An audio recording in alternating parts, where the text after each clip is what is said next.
So we're back with another podcast. As I said, I wanted to bring Pug back and talk. What's the name of the podcast again?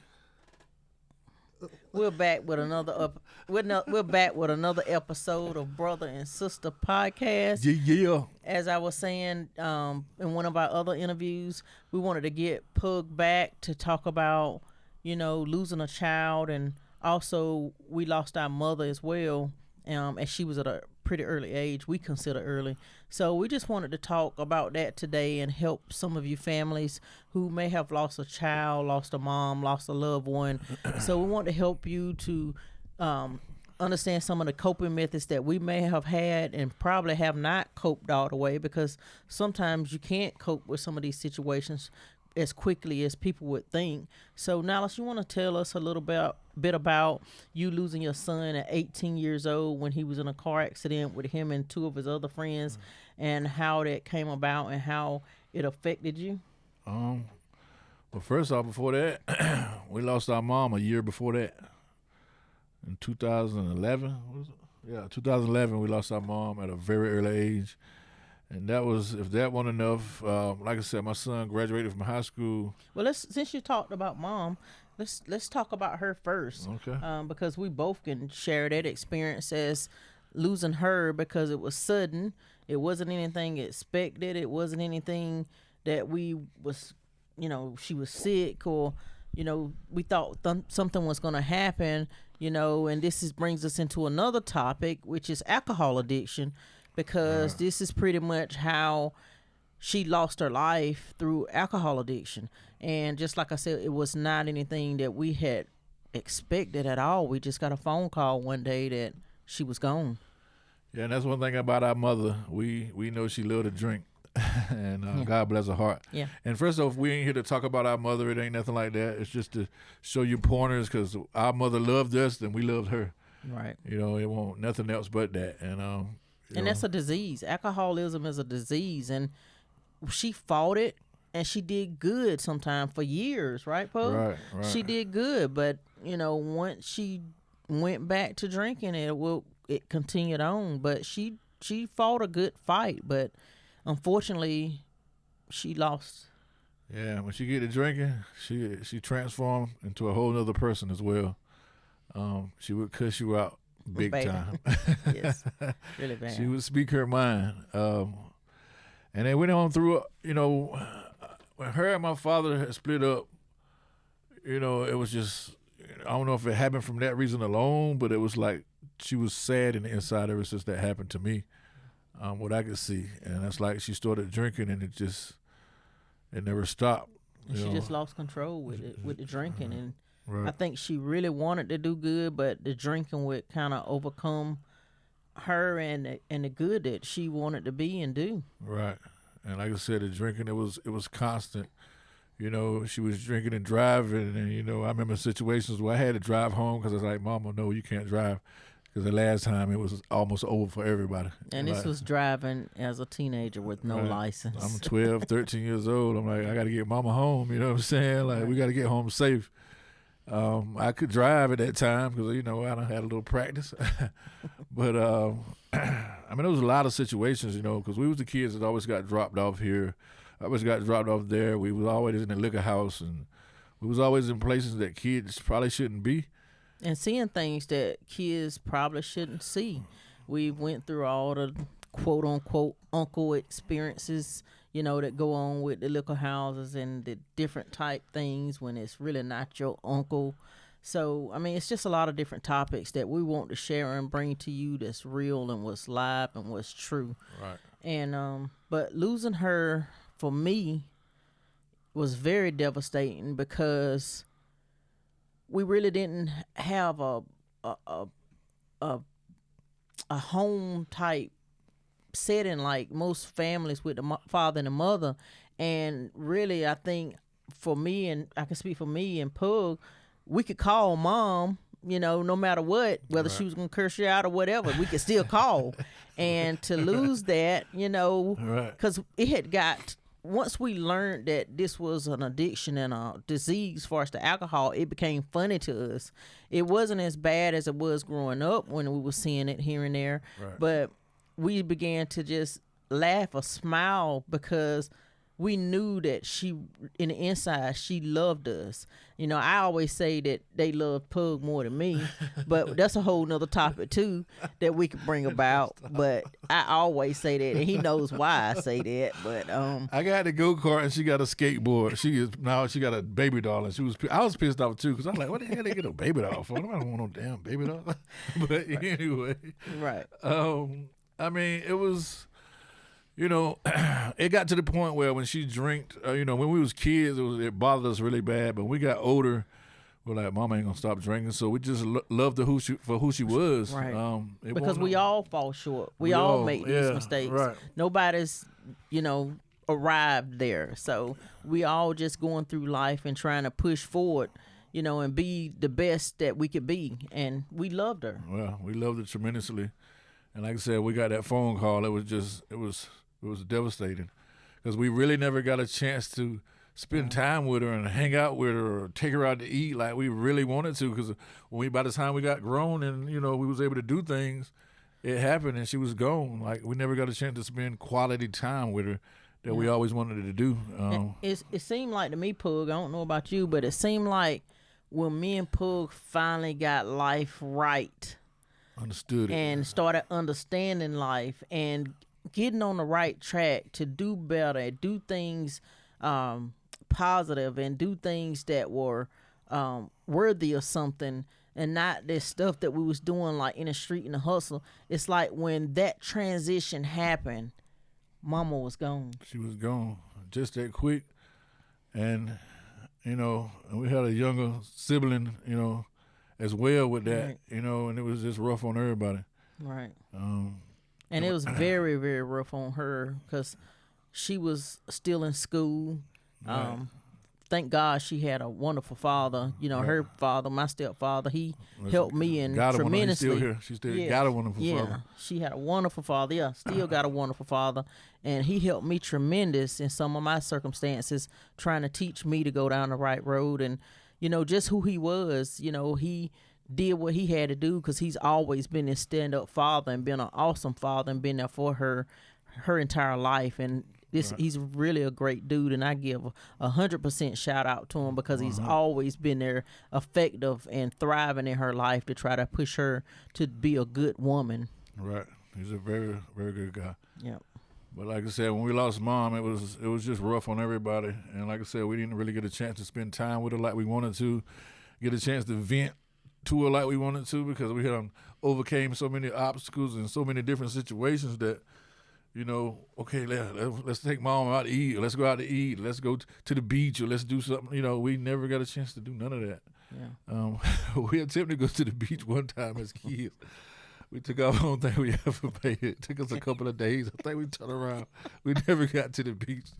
About 2-3 days. What the hell? Yeah, it took us quite a bit of time. Let's get out there. Okay, we get out there. So we headed to the beach. I ain't never seen no water, sand, or nothing. Let's go back to the house. But I mean, we can laugh about it now. But like I said, we miss her to death. Right. We didn't have a chance to spend no time with her like we wanted to. It was just a rough, you know. And we got there that day, and you know, I didn't. Trust her looked at her, and I just couldn't do it. Trust her like, you want to see her one last time, and from the way they explained how she looked, I couldn't look at her because I wanted to keep that vision in my mind of her smiling, and I didn't want to have that thought in my head. So I never looked, and I'm kind of glad I didn't because I just didn't want it in my head. I just want to always picture her smiling and having a good time. And on the next note for my son as well, so on that note, I was at home. And like I said, he graduated from high school, you know, getting ready to do his thing, go in the world and just do his own thing. He graduated in June the next month, the 12th of the next month. You know, state trooper came to my house and knocked on the door and said, are you such and such's father? And I was like, yeah, what's wrong? And they gave me the news, and it was just, my heart I just fell. Right, and you know, we always explain how close we are. I think I probably was the first person he called, and when he told me that, I was like, no, it just won't registering. Right. But I told my husband, let's go. And I told him what my brother said, but it just didn't register even when I got to him and even when we went and saw him. And one of the most hardest things that I had to do was tell his younger sister. I think that was the most hardest part of it all, because Yeah. when I told her and how she just burst out crying on the phone, it was just... They were so tight. They was so tight, and we Like always me and tight. you. Yeah, like they was tight like me and Tristan. Yeah. And me, her, and Adonis, we was really tight. We was really tight, and it was so devastating.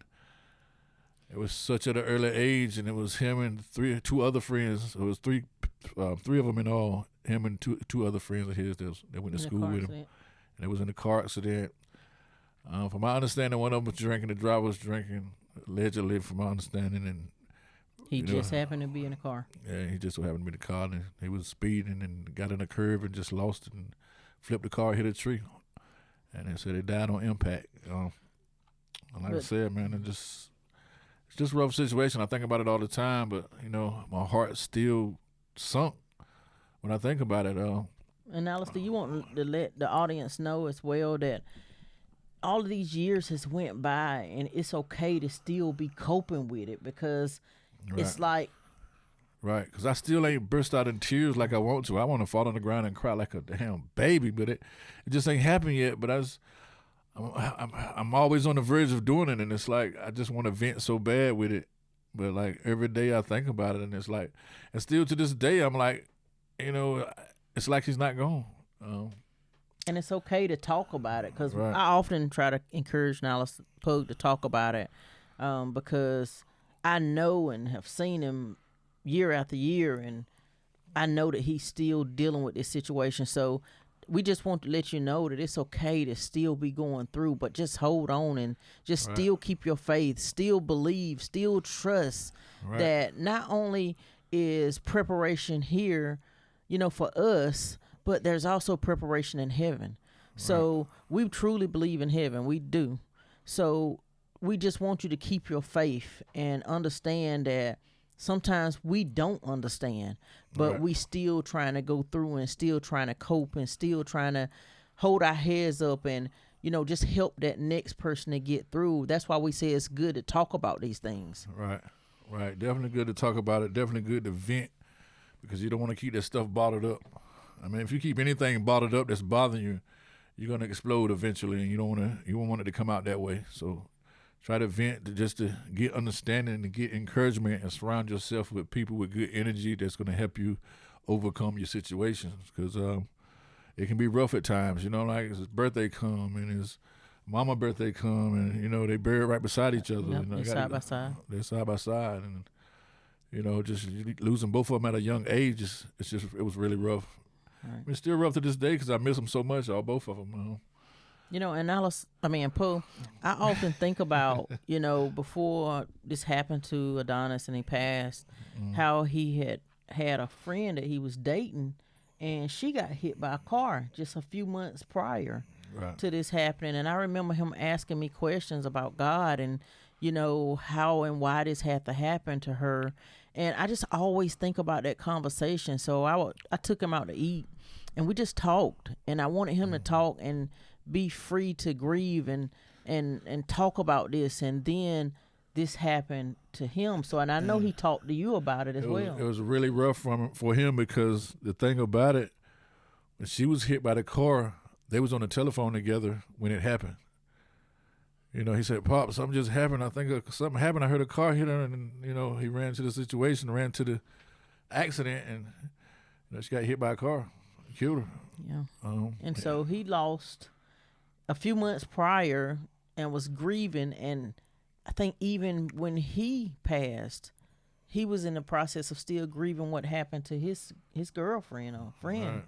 And then we get this call, and so it's just a whole lot of factors that sometimes we don't understand, but we still have to keep on believing and keep our hope and keep our faith and just keep trusting that it's a reason and that we can help you, because our life is not really for us, or your life's not really for you, but you can help the next person to get through.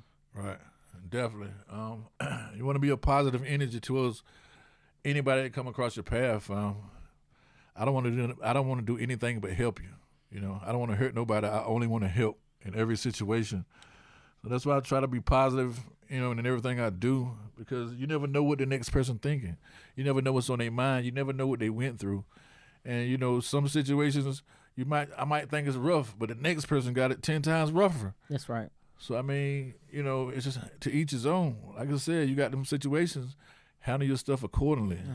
Right. And we talked about the teenage father and raising teenagers as a teenager. Raising children as a teenager. Right, raising kids, basically. Right, but let's talk about when you really was coming into the light as a father, and Adonis was this teenager, and he was starting to come to you as pops and asking you these questions, and y'all was getting this bond.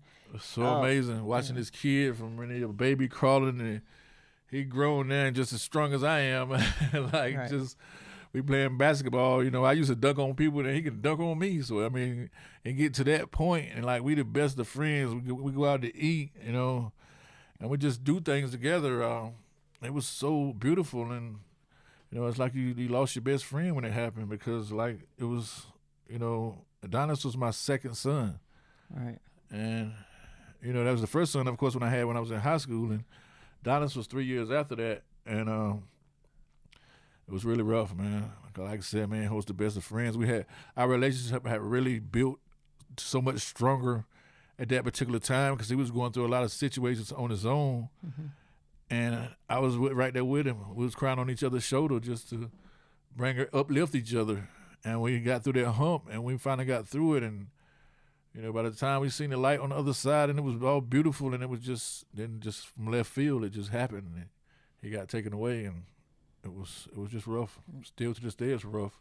But like I said, I keep pushing forward, and, you know, I know he looking at me and smiling. You know, I know he got my back. You know, I know he's shining the light down on me, just like my angel up there. You know, so. Right. So, what would you tell the audience, and what would you tell people to encourage them, or what kind of hope can you give them for someone that's going through this right now and they feel like they have just lost all and just want to give up on life because they don't understand or see how they can live without this person, or how this devastating thing just happened in their life? First off, if your people here, whether it be your son, mama, whoever the case may be, if y'all ain't getting along, learn to get along. Because, I mean, it can happen at any given time. You know, love that person, respect that person. You know, don't sit up and be mad with each other about something silly. At the end of the day, you probably didn't know what you're mad about. Right. But like I said, just, you know, learn to get over that. And if you done lost somebody, you know what I'm saying, just get around positive people, man, because, I mean, it can be it's so heartbreaking just to go through that situation, because, I mean, once you inside, I cried so much in the inside, and still to this day, I'm still crying, but, like, I be around people that help encourage me and stay on a positive path, because if you got this energy and you just negative and you feel bad all the time, and you ain't around nobody that's going to uplift you, that could turn bad. You know what I'm saying? So you want to put yourself around positive energy and positive people to help you get through it, because you can't get through life all by yourself. Right. You got to have people in your life to help each other get through life. Like I said, me and Trussell, we've been tag team partners since we was born. Right. Right. We support system. Right. It didn't even we never said it. We just did it. Yeah. And we didn't understand it. It just happened like that. Right. We just tag team in life, and, you know, if she come up with an idea and we think it's good, we going with that. If I come up with one, we going with it. But we tag team through life to help each other, because life is a bunch of trials and tribulations. I think it's just a life full of tests. Right. And you got to pass these tests to get to the other side. Yeah. And sometimes when you got a good positive relationship going, you allow other people in their life to delete themselves out of your life, because when they see you having a good thing and see that you're positive and see that you're uplifting others and that you have this hope and strength to overcome and help other people, when they're not about that, they'll delete themselves out of their life. So let them go, because some people are not meant to stay where you're going. So you just got to understand when to cut those ties and let some of those people go, because they're not going where you're going. And if you carry their weight, it's going to weigh you down, because they're not having the same mindset or the same effect that you're trying to have and on your legacy and the things that you're trying to leave for the positive environment and to help people thrive. Because all of the negative situations in our life has turned around to a positive. Right. So that's why we want to let you know that whatever it is may be negative, all of these things can be positives in your life, and you may be just going through that very thing so that you can help the next person. So sometimes you have to let the people delete themselves out of your life. Yep. As I say, let go and let God. Right. Exactly. So now, what's the last thing that you would have to say to the audience and everyone about coping with someone's passing? Like I said, the best thing is put yourself around positive energy. Like I said, you can't do it by yourself. Surround yourself with good things, and let your heart be content. Have goodness in your heart for other people, and like I said earlier, what you put out, you're gonna get back. And like I said, just put yourself around positive people is the main thing. There's some people that can help you grow and help you understand and help cope with it. Because like I said, you don't want to be in that situation alone. Because in a bad situation where you could be depressed, and depression and negative energy and bad thoughts in your head, it equals nothing good.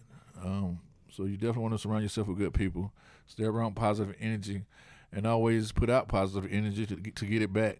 Because like I said, let you know that they ain't died for nothing. They died to make you a better person. You don't want it to happen like that, but you just understand a lot better. Right, and it helps you to think about life more in perspective, not so much of things and all of the things, even though things are good to have, but you think about your true loved ones that you still have with you, that you just want to have those moments that you can have as those memories, and putting those memories together and loving each other and having the greatest effect of life, which is being with family and situations and having them together in a lovable situation. Right. So that's it. I definitely want to be around positive energy, positive people, man. We appreciate you joining us again at the Brother and Sister Podcast. Yeah. We will be having more and more episodes talking about, what was the topic now? We're talking about depression, all different type of topics we'll be talking about. But we appreciate you joining us again today, the brothers and sisters, and Pug. And like I said, if you want us to be on your podcast, just hit us up. If you want to be on our podcast, just hit us up. Also, we do have all of our services that we can also offer you for as marketing, website design, all type of services. We have our team standing behind us. We have an incredible team that's behind us, man. So yeah, definitely whatever you need, just hit us up. We can definitely make it happen for you. And also, don't forget the book, Looking Out from the Inside. Get your copy.